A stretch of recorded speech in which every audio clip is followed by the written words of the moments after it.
Bonjour à tous, je fais un petit tuto par rapport au fetch, donc la base de mana en fait de Magic. Donc je vous explique pourquoi on joue des fetch dans nos packs et éventuellement les synergies des cartes qu'on pourrait éventuellement avoir. Donc voici les 10 principaux fetch en clair de Magic qui sont joués dans EDH, Vintage, Legacy, Moderne et qui sont pour moi les plus forts en fait parce qu'ils ont très peu de défauts. On perd un point de vie et on va chercher un terrain du type choisi, donc soit une plaine, soit une île. Pardon.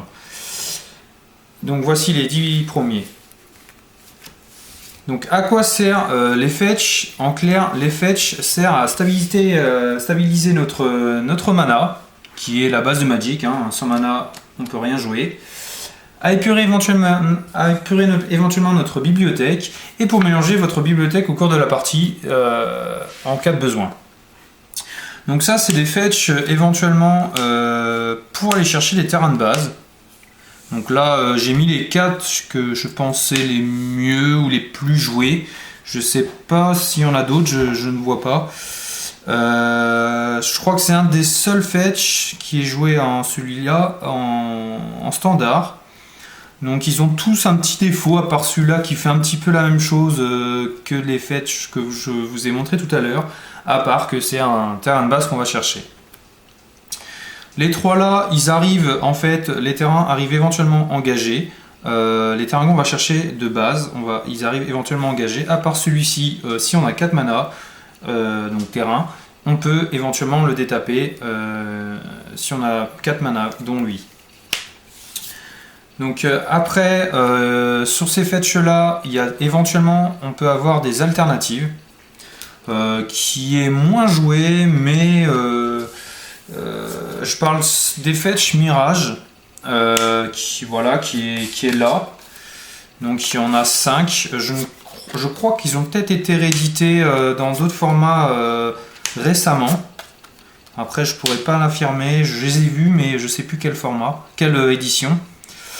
Donc cela qui est beaucoup moins joué, le problème en fait c'est que ces terrains là arrivent en jeu engagé. Donc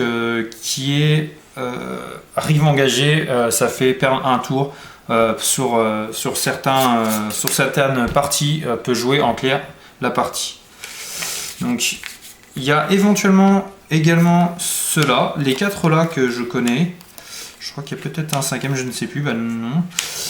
Qui est également joué peut-être un peu en EDH, moins maintenant, mais ça a été joué dans des packs comme dès qu'on joue du terrain, comme J-Trox peut-être à l'époque, mais beaucoup moins dû en fait aux éditions des deux là qui a été du coup balayer ces terrains là. Donc voici pour les fetch. Donc ce qu'on peut aller chercher avec les fetch dans un premier temps, bien sûr, c'est les terrains de base. Donc on parle bien des 5 couleurs de Magic. Voilà. Et pour du coup certains, on peut aller chercher celui-là, qui est très peu joué comme terrain. Qui est joué dans peut-être Tron et Eldrazi pour avoir un terrain de base en fait. Pour éventuellement retour en notion de base qui fait très mal. J'ai pas sorti la carte. Qui fait très mal, du coup ça peut-être nous sauver et éventuellement pour chemin vers l'exil, pour qu'on aille chercher un terrain de base, du coup ça permet en fait que dans la partie on se fait pas rouler dessus derrière parce qu'on n'a plus de terrain. Donc avec celui-là on peut aller chercher en clair que les terrains de base et les autres, le problème c'est qu'ils ont des couleurs, des forêts, des marais, des îles, du coup on peut pas aller chercher celui-là qui est, comme je vous ai dit, très peu joué. Donc avec ceci on peut également du coup aller chercher avec nos 10 premiers fetch de la partie que je vous ai montré les terrains à synergie. Alors du coup il y a les terrains qui font des choses par rapport à sa couleur qui fait bon, après je les ai pas tous sortis, Autrement, ça aurait fait beaucoup de terrains. Qui font chacun en fait des synergies différentes par rapport à leur couleur. Après, il y a les terrains qui font double couleur, qui arrivent engagés, chacun a sa synergie différente. Donc toujours pareil, chacun a leurs défauts. Si on contrôle 2 terrains de base, ils arrivent des taper. Lui, il a le recyclage. Chacun a sa synergie différente.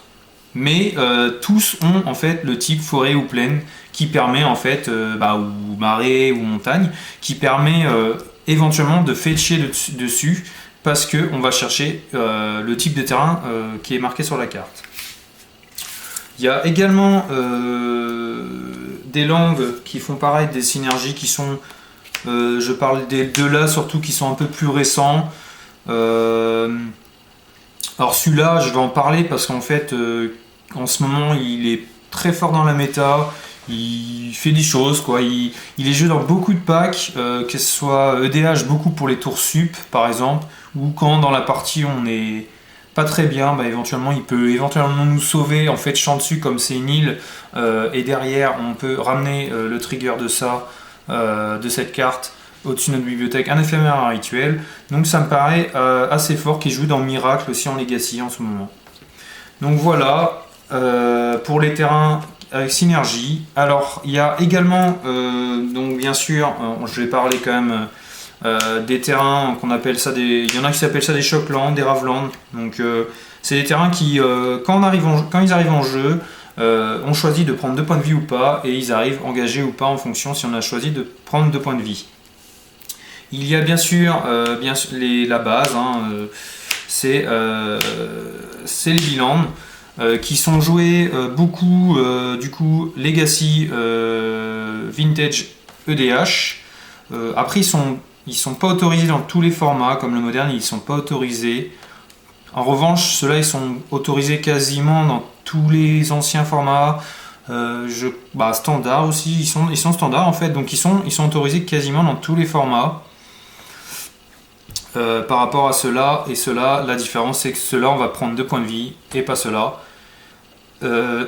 Juste, ils sont pas de base, du coup ils ont leurs défauts, que ce soit les deux, qui peuvent se prendre une Wasteland ou un casse-terrain non base. On peut les casser par rapport à ça. Alors maintenant je vais vous parler des cartes synergie éventuellement qu'on pourrait avoir. Alors je vous ai pas mis toute la liste parce qu'il y a une liste, voilà. Je vous ai mis, je pense, les cartes que j'appréciais et qui peuvent avoir éventuellement une synergie qui peut être intéressant dans la partie. Donc je parle des 3 cartes là. Donc celle-là, elle est moins jouée en ce moment.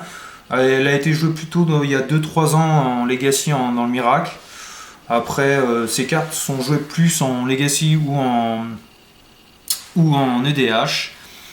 Donc en fait ça permet en clair de regarder, à part celle-là qu'on peut regarder un peu plus, les cartes du dessus de notre bibliothèque et les remettre dans l'ordre qu'on a envie et de piocher une carte. En clair ça fait ça. Et derrière, si on a un fetch et qu'on ne trouve pas notre carte en fait qu'on a envie pour le prochain tour, éventuellement on pourra retrouver une carte qui pourrait peut-être nous sauver la partie ou de nous sortir d'un complexe de la partie. Donc bien sûr je vais parler de remue-ménage, Brainstorm en anglais du coup, qui est une carte qui est très très jouée dans l'EDH et dans le Legacy surtout. C'est une carte en fait qui dit on pioche 3 cartes, on en remet 2 au-dessus de notre bibliothèque, de notre main. Du coup ça permet de nettoyer notre main et par rapport à notre adversaire ou le déroulement de la partie, derrière on fetch et on se débarrasse des 2 cartes qu'on n'avait pas besoin par rapport à notre adversaire. Donc il y a aussi également, j'ai envie d'en parler aussi, c'est le sondeur des secrets. C'est qu'en fait on peut mettre le trigger dans la pile, regarder notre carte et derrière fetcher, ce qui permet en fait, si notre carte n'est pas un éphémère, un rituel, et si c'est un terrain et on n'a pas besoin de terrain par exemple, on peut derrière fetcher pour pas piocher ce terrain. Donc voilà, c'était juste une petite parenthèse là-dessus. Je vais parler aussi des généraux en fait qui vont jouer beaucoup terrain, land, dans le format EDH. Après, il y en a d'autres, mais je pense que c'est les trois qui sortent pas mal en ce moment. Donc bien sûr le monstre de J3 qui est une très bonne carte, hein, et surtout je voulais en parler parce qu'en fait du coup avec les fetch ça permet de piocher énormément.